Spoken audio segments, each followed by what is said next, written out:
Why is your ex an ex? Because she was a gold digger and I didn't have any gold. He was being distant. He was tagged in a bunch of pictures with another girl on Facebook. When I questioned him about why he was spending time with her and not me, he said, "Don't worry. She's just a family friend. We grew up together. She's like a sister." Then he knocked her up. Edit. My favorite part is that their baby was born on my birthday. I always had a feeling in my gut that she was hiding something from me. One day she left her email up on my computer and I see a reply to a Craigslist ad about some truck she and her husband were selling. She had told me they had been divorced for a while. I call the guy and ask if they are currently together. He says yes and I tell him what she's been up to and the rest is history. Edit. Thanks for the gold random redditor. Didn't really expect this to get as much attention as it did. Haha. She was so boring. But her parents were some of my favorite people I've met, which kind of sucked. This is a Malcolm in the Middle plot. Because she didn't have friends and needed to work on herself. Meaning, she had to get back to being addicted to drugs and start hanging out with all my friends I tried to get her to hang out with before we broke up. And sleeping with them too. That was great. Lol. Also, she stole my N64.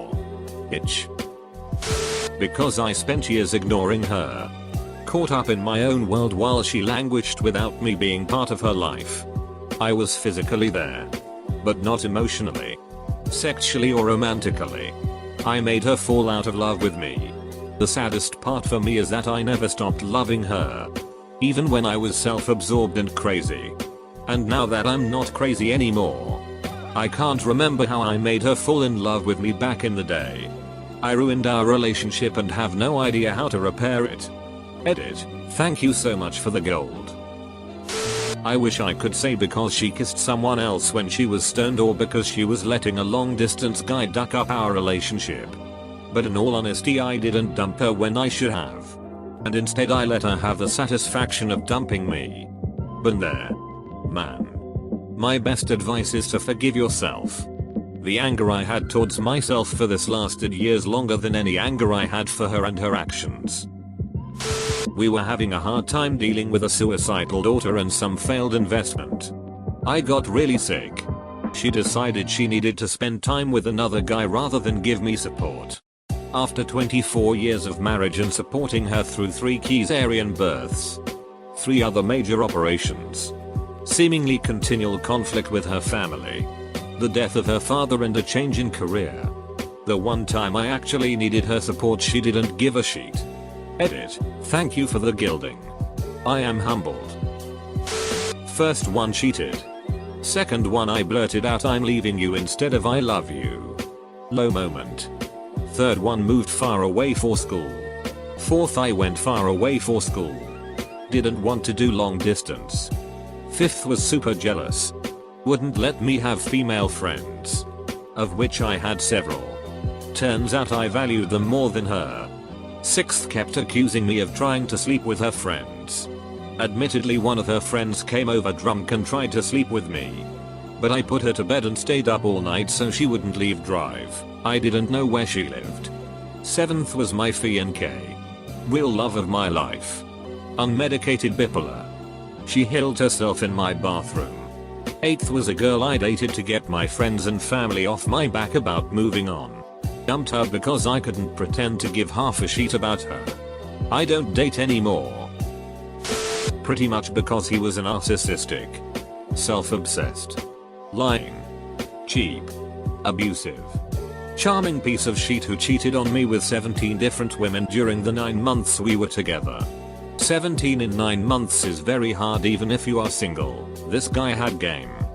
Brush up on your manipulation skills and you too can be void of empathy and incapable of feeling anything beyond your big dick.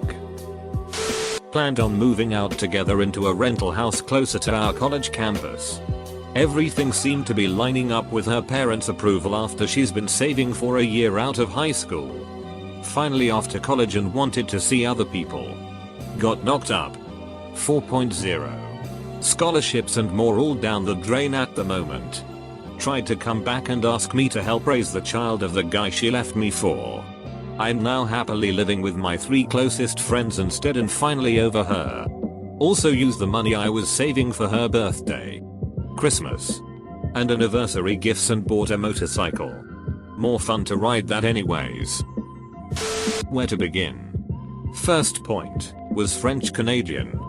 That should be all is necessary, but it gets better. I woke one morning to him not sleeping in the bedroom. Go out to find him on the couch. Tells me to go read a letter he had written. ESL made the letter all the better. I had 3 rules to live by in order to stay together. 1. All my money was to go into his bank account and he would give me an allowance that he saw fit. 2. I was to euthanize my 3-year-old dog in the next 2 weeks. Merely because he was epileptic. Bonus tip. The dog is still alive 6 years later and hasn't had any seizures. 3. I was to move to rural Quebec and have no friends or family and basically become a barefoot baby machine. All in the matter of 2 weeks.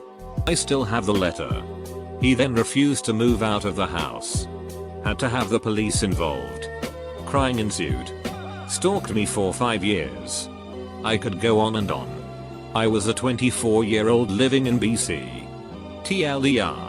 Psycho French Canadian makes ultimatum letter and throws tantrum when I broke up with him anyways. AskReddit. Not all French Canadians are bad. This one just happened to be. I mainly expected this post to be ignored. Sorry to those who are offended. I can post the letter. I have to dig it up though. She was a great girl, caring, loving, thoughtful and strong person.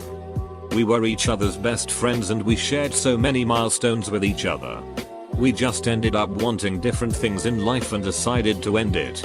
Felt like an okay decision at the time and sometimes feels like we've made the biggest mistake of our lives by separating. Nonetheless, I want her to find her happiness and achieve great things that I know she will.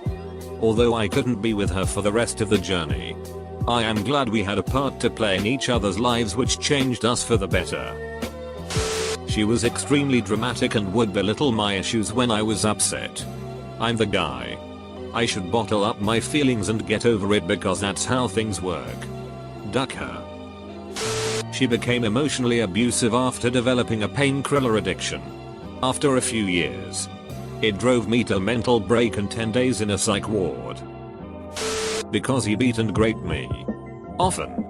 Took me a couple of years before I was able to finally screw up the courage to leave because he told me over and over again that if I did, he'd heal me.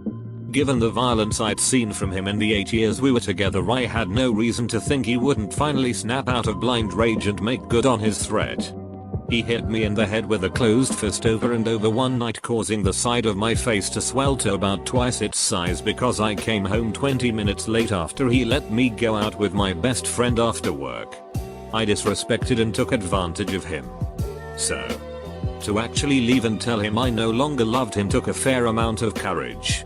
It's an insidious thing that an abuser like him does to their victim.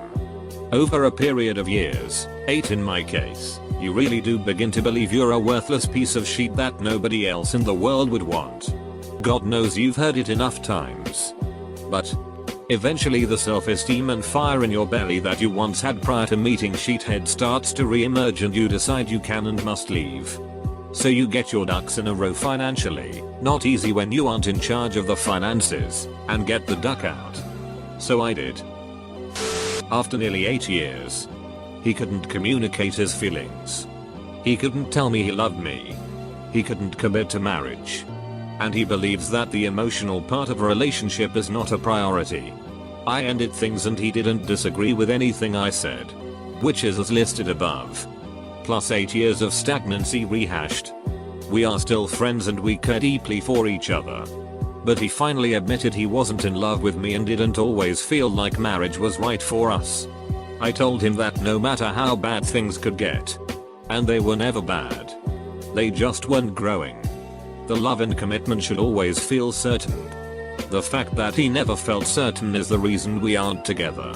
And I'm the one who made the decision. It stung. But it hurt more to be in love and not be loved in return. The most tragic of all is that when I grew exhausted with fighting to be loved, I ended it. Now, I'm feeling the inkling of new love and he's finally recognizing the needs I begged for weren't all that awful. It's hard for him right now and it is sad to hear him express his feelings now that my love ran out. Relationships are a funny thing. There are right people and wrong people. And the right time and the wrong time for both you and the other person.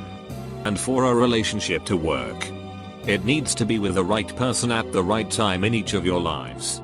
Even though we were right for each other, it was simply the wrong time for her. Her father died in house fire the day after our 4th date. She said she couldn't do a relationship at the time. I understood. A few weeks later we start hanging out again as friends. We ended up giving it a further shot. And a month after that she still just wasn't in a place where she felt she could invest emotionally, so she ended it. Bad timing. No chemistry. I had just gotten out of a 5-year relationship. He had recently gotten a DUI. We were both in a pretty bad place. Our relationship was fine for about 3 months. After our lives started to get back on track we realized we had only been using each other to get through our problems and we just weren't compatible. Distance. We lived too far from each other. Nothing bad to say about him though. He is still a great friend and one of the best people I've ever met. Realized the relationship just wasn't for me. And then figured out he was cheating on me. Kind of worked out because I really didn't care that much anymore. Later, I found out this other girl was 14. He was 34 at the time. He went to sea. Got posted to another state for a few months while the ship was in refit. They put him up in an apartment. Took him 3 days to go out and bang some other chick. Then she became his mistress. 4 months later I finally found out. When I went to visit him and see what was going on, I thought he may have had money problems from alcohol and whatnot. His place was literally a bachelor's pad. No signs of a wife or 2 kids. 8 years together. 6 married. 3 days after I found out, I sent his mistress a TXT of our kids. He texted me back saying leave my partner alone. She was pregnant 3 months later. He left me with no money, 2 kids and 28 days to get out of the house. He finally completely lost his cool and punched me in the face. This was a week before our wedding.